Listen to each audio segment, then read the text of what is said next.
what could really force Putin to negotiate, and why the falling oil prices sending shockwaves through the Kremlin's budget.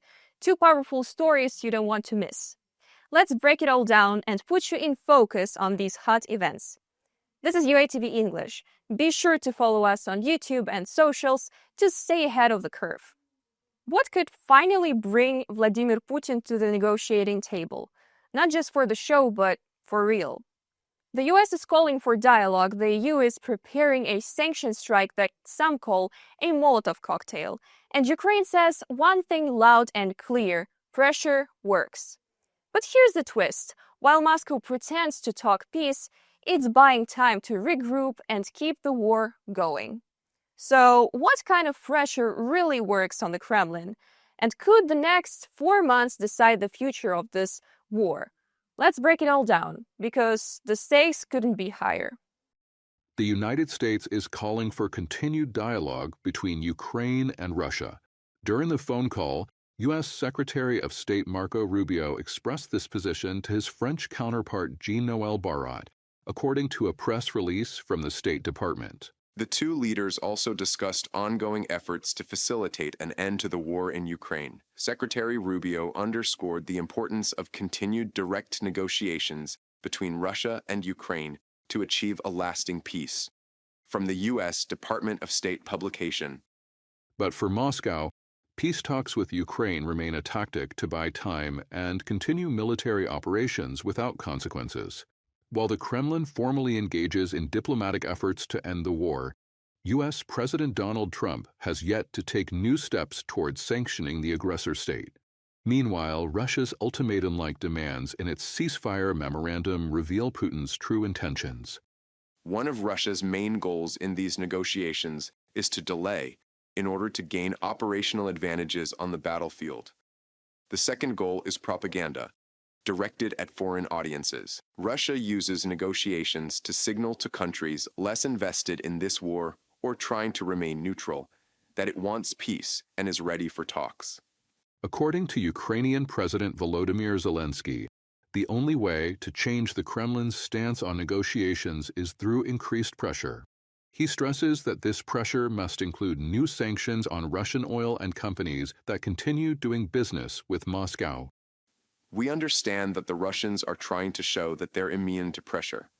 But it's crucial for the world to understand. Just as pressure brought Russia to the negotiating table before, pressure can make Russia act realistically in the negotiation process. That's only possible through pressure, and first and foremost, through sanctions on Russian oil and those still trading with Russia. The European Union fully supports this strategy.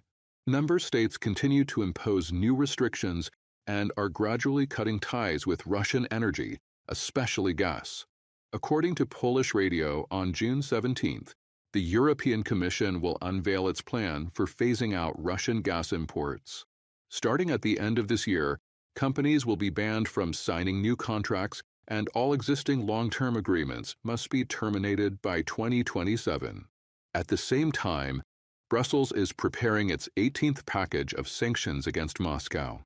Lithuanian President Gitanas Nausėda insists these measures must become a real Molotov cocktail for the Kremlin. Lithuania always demands the maximum.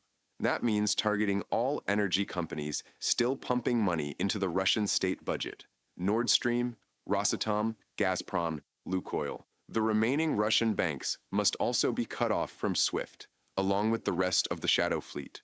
Otherwise, they'll see us as weak and assume Europe isn't ready for bold action. Gitanas Nausėda, president of Lithuania, in an interview with Bild. There are definitely instruments of pressure on Russia, and now is the best time to use them. If, as we expect, the next 4 months will be decisive in shaping the course of the war, then striking at Russia's main sources of income and budget revenues, especially those funding its military-industrial complex, is a critical step. Analysts at the Institute for the Study of War believe that economic pressure alone will not be enough. To change the Kremlin's perception of the war and to push dictator Putin toward genuine negotiations, the West must continue military support for Ukraine and inflict significant battlefield losses on the Russian army. The report stresses that peace aligned with U.S. interests will only be possible if Russia suffers prolonged losses or a major defeat on the battlefield. Reported by Nikita Skoblikov, UATV News. Ever wonder what happens when the world's biggest oil buyer starts turning its back on Russia? Right now, China's shutting down one of its major oil refineries. And guess what kind of oil it was built to process? Russian. Add to that new sanctions, blocked tankers, and Saudi Arabia undercutting Russia on price. The result? A financial squeeze the Kremlin did not see coming. Oil and gas are Russia's lifeline, and that lifeline is getting thinner by the day. So what does this all mean for Putin's war machine? Stick around, this story goes deeper than you think. China's state oil giant PetroChina is preparing to shut down its largest oil refinery in the northern part of the country, Reuters reports, citing 4 industry sources. The company plans to stop operations at a crude oil unit with a capacity of 200,000 barrels per day, as well as its secondary refining units.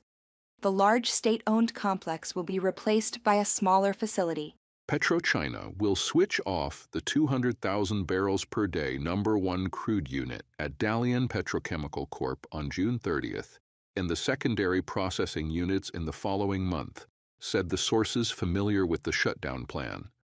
From a Reuters publication. The shutdown of the plant will have significant consequences, as Dalian Petrochemical Corp is a major player in China's refining sector. In particular, the refinery specializes in processing Russian ESPO crude oil, sourced from Siberian oil fields.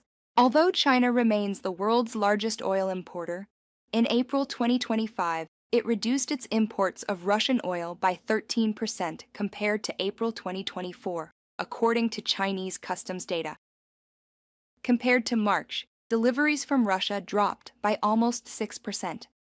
Additionally, in January 2025, Shandong Port Group, one of China's largest port operators, introduced a ban on servicing tankers under U.S. sanctions. The move effectively restricted access to key oil terminals in Shandong Province, a major import hub for oil from embargoed countries such as Iran, Russia, and Venezuela. Shandong Port Group has banned U.S.-sanctioned tankers from calling into its ports in the eastern Chinese province, home to many independent refiners that are the biggest importers of oil from countries under U.S. embargo, 3 traders said. If enforced, the ban would drive up shipping costs for independent refiners in Shandong, the main buyers of discounted sanctioned crude from the 3 countries, the traders added.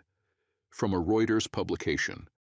On January 10th, the United States imposed sanctions on more than 30 Russian oilfield service companies, including a Serbian firm linked to Gazprom Neft.